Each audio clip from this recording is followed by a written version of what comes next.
ভালো আছেন? I love you. তোর কি মাথা ঠিক আছে? তুই কাকে কি বলছিস জানিস? এটা পাবলিক প্লেস বলে তুই বেঁচে গেলি। এর জন্যই তো সাহস পেলাম। তবে আপনি কিন্তু সেই দেখতে। তোকে না, তোমাকে না সেই লাগছে। বেশি উত্তেজিত হন না, এটা পাবলিক প্লেস, তার তো আবার সামনে ভোট। এবার ভোটটা আমাকেই দেবেন। তোমাকে তো মন প্রাণ সবই দিয়েছি সোনা, ভোট তো ছোট জিনিস। দাঁড়ান ম্যাডাম, একটা ছবি তুলে নি। ম্যাডামের সাথে একটা ছবি তুলে দে। ম্যাডাম হাতটা কাঁধে রাখুন। যা বলছে তাই করেন, এটা ছবি তো। তোকে আমি দেখে নেবো। আব্বু বারবার নিষেধ করেছিল অচেনা মানুষের সাথে বেশি মিশো না। কি মরতে যে তোর সাথে বন্ধুত্ব করতে গেলাম। বেশি বকিস নি তো। তুই গ্রামে বেড়াতে এসে বেড়াবি, এইসব ঝামেলার মধ্যে ঢুকছিস কেন?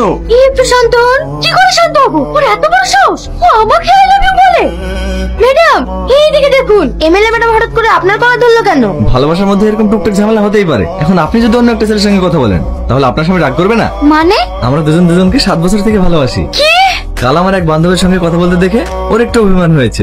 আমি এতে কিছু মনে করিনি। আসলে আমাকে অনেক ভালোবাসে তো। ভালোবাসার মাঝখানে একটু আধটু শাসন করার অধিকার সবার আছে। এই দেখুন, ওর নাম করতে না করতেই কল চলে এসেছে। তোমার ব্যাপারেই কথা বলছিলাম। সরি সোনা, আমি আর কারোর সঙ্গে কথা বলবো না। তোমার ভোট বেরোলেই আমরা দার্জিলিং ঘুরতে যাবো। আমি ওকে কখন কল করলাম? আপনারা দেখতেই পাচ্ছেন, এত বড় এমএলএ হয়েও একটা সাধারণ ছেলেকে 7 বছর ধরে ভালোবেসে যাচ্ছেন। নিস্তুহী না। চলো না ভাই, এমএলএ ম্যাডাম তোমাকে ডেকে পাঠিয়েছে।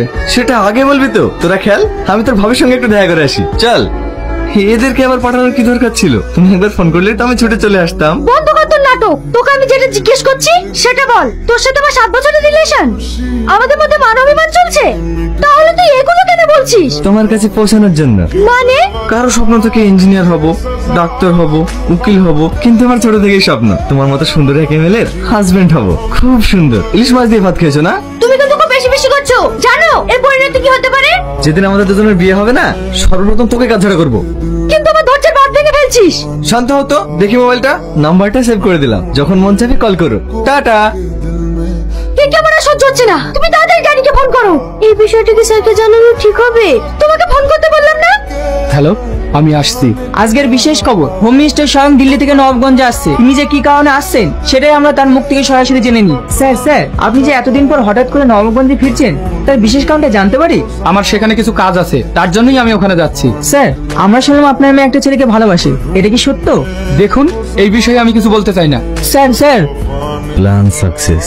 দেখ আগুন, তুই এখানে কিছুদিনের জন্য ঘুরতে এসেছিস, তুই এইসব কেন করছিস বলতো? সময় হোক সব জানতে পারবি।